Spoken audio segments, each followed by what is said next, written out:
Odisha business today रे आजिर मुख्य खबर। खदी एवं ग्रामोद्योग आयोग बिक्री रे नुआ रेकर्ड। आईआईटी न्यूमरस मोटर चुक्तिनामा स्वाक्षरित। विश्व स्तर रे पहुंचिबो ओडिशार पर्यटन विभाग। दादन समस्या दूर करिबो गोपालन।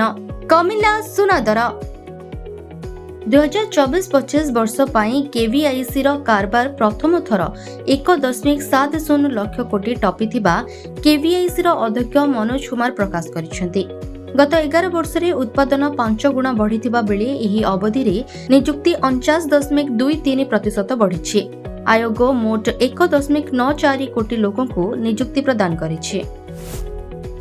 मिलित भावे विभिन्न अणुचुंबक बा रेयर अर्थ मुक्त मोटर टेक्नोलोजी अनुधान और मूल्यांकन उपरे केंद्रीय गवेषणा सहभागिता करिबा पई जटनी स्थित आईआईटी रो न्यूमरस मोटर्स मध्यरे चुक्तिनामा स्वाक्षरित होइछे।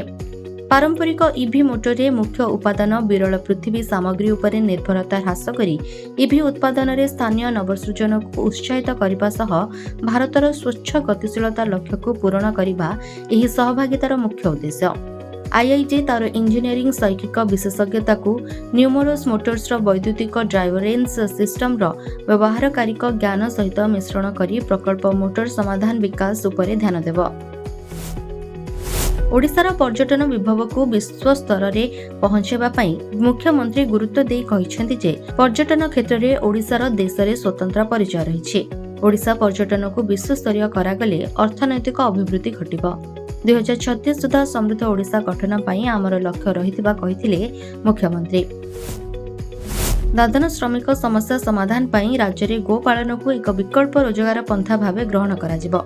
गोपालन करी सेथिरु दुग्ध एवं अन्य दुग्ध जातीय उत्पादन करी ग्रामीण लोकंक जीविका को सुदृढ़ करिहेबो। राज्य रे दादन श्रमिक विस्थापन समस्या ह्रास करिबा पई लोकसेवा भवन सम्मेलन कक्ष रे अनुष्ठित बैठक रे कहिसेंती उपमुख्यमंत्री कनकवर्धन सिंहदेव।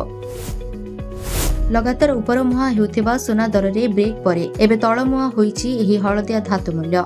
गतकाली 24 कैरेट सोनार दाम 1,01,350 टंका पहुंचीथिला। आज 22 कैरेट सोना दर 10 ग्राम पिछा 2,750 टंका ह्रास पाइथिबा बेले 24 कैरेट सोना 3,000 टंका कमिछि। It's all of your business. Business breaking.